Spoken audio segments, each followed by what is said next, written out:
નમસ્કાર મિત્રો, building planning idea by Harendra Chudasama ચેનલમાં આપ સર્વેનું સ્વાગત છે. આ ચેનલ દ્વારા દર શુક્રવારે જુદી જુદી પ્લોટ સાઇઝમાં મકાનના નકશાઓની પૂર્ણ માહિતીઓ મૂકવામાં આવે છે. જે પૈકી આજે આપણે પ્લોટ સાઇઝ 23 ફૂટ બાય 50 ફૂટમાં ટેનામેન્ટના મકાનનો નકશા વિગતે જાણીશું. તેના જુદા જુદા ભાગો, તેમાં ઉપયોગમાં આવતી વસ્તુઓની માહિતી મેળવીશું. માટે જુદી જુદી સગવડતાઓ મળે છે તેની વિગતો જોઈએ તો બેઠક રૂમ, ડાઇનિંગ રૂમ, એક બેડરૂમ, એટેચ ટોયલેટ કબાટ સાથે, એક બેડરૂમ કબાટ સાથે, રસોડું, વોશિંગ એરિયા, જનરલ ટોયલેટ, દાદર બહારથી ખુલ્લી ફળી અને પાર્કિંગ જેવી વ્યવસ્થા મળી રહે છે. પહેલા પ્લોટનો બાંધકામ એરિયાની માહિતી મેળવીએ તો પ્લોટની સાઇઝ છે 23 ફૂટ બાય 50 ફૂટ, એટલે કે 7.01 મીટર બાય 15.24 મીટર. એનો પ્લોટ એરિયા થશે 1150 ચોરસ ફૂટ, એટલે કે 106.88 ચોરસ મીટર, એટલે 127.78 ચોરસ વાર. હવે આ પ્લોટમાં કરવામાં આવેલ બાંધકામ એરિયાની માહિતી જોઈએ તો 875.50 ચોરસ ફૂટનું બાંધકામ થશે, એટલે 81.37 ચોરસ મીટર અને 97.28 ચોરસ વારમાં બાંધકામ થશે.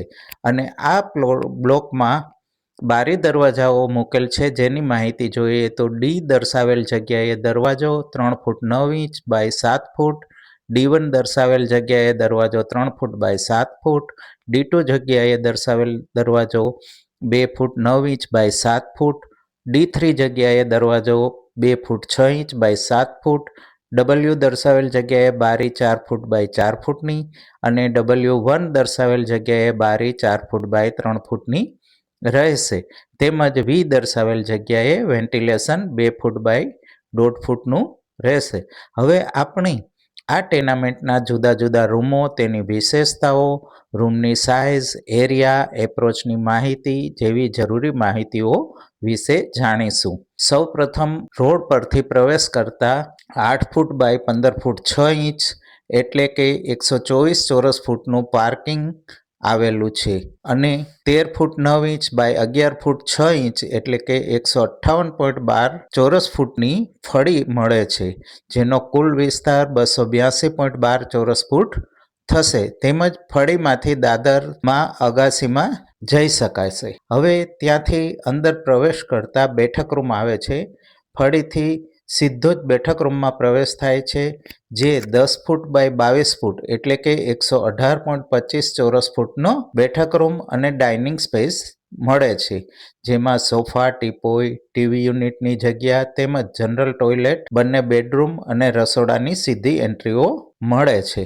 બેઠક રૂમમાંથી બેડરૂમમાં જતા જમણી તરફ પહેલો બેડરૂમ આવશે, જે 10 ફૂટ 9 ઇંચ બાય 11 ફૂટ, એટલે કે 118.25 ચોરસ ફૂટનો, જેમાં ડબલ બેડ, ટીપોય, કપડાનો કબાટનું વ્યવસ્થિત આયોજન તેમજ 6 ફૂટ બાય 5 ફૂટ, એટલે કે 30 ચોરસ ફૂટનું એટેચ ટોયલેટ મળે છે. હવે ત્યાંથી બીજા બેડરૂમમાં ડાબી તરફના બેડરૂમમાં અવાશે, જે 10 ફૂટ 9 ઇંચ બાય 11 ફૂટ, એટલે કે 118.25 ચોરસ ફૂટનો, જેમાં ડબલ બેડ, ટીપોય, કપડાનો કબાટનું વ્યવસ્થિત આયોજન રહે છે.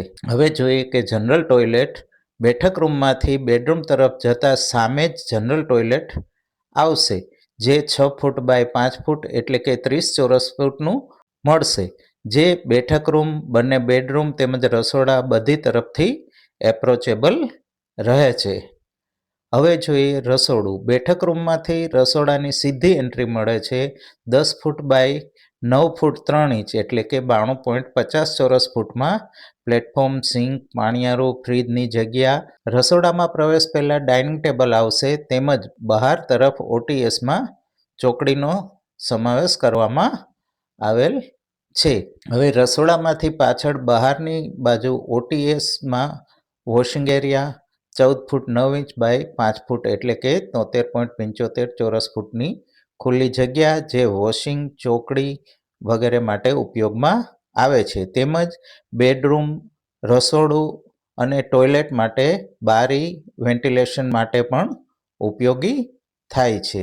શુક્રવારે દર્શાવવામાં આવતા એપિસોડમાં 21 ફૂટ બાય 50 ફૂટના પ્લોટમાં ડુપ્લેક્સ માટેના પ્લાનનો આઈડિયા નીચેની સગવડતાઓ સાથે જોઈશું. એક બેઠક રૂમ, 3 બેડરૂમ, એટેચ ટોયલેટ, કપડાનો કબાટ, ડાઇનિંગ રૂમ, એક રસોડું વોશિંગ એરિયા સાથે, જનરલ ટોયલેટ, ખુલ્લી ફળી, પાર્કિંગ, વરંડો, દાદર અંદરથી, અગાશી તેમજ બાલ્કની સાથેનું ડુપ્લેક્સનો પ્લાન જોઈશું. આપને આપના કોઈ ચોક્કસ માપના પ્લોટ માટે પ્લાનની જરૂરિયાત હોય તો કોમેન્ટમાં જણાવજો, જેથી અનુકૂળતા અનુસાર એપિસોડમાં મૂકવામાં આવશે.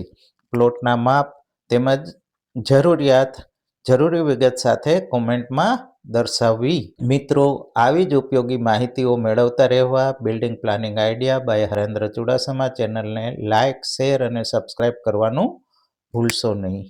આભાર.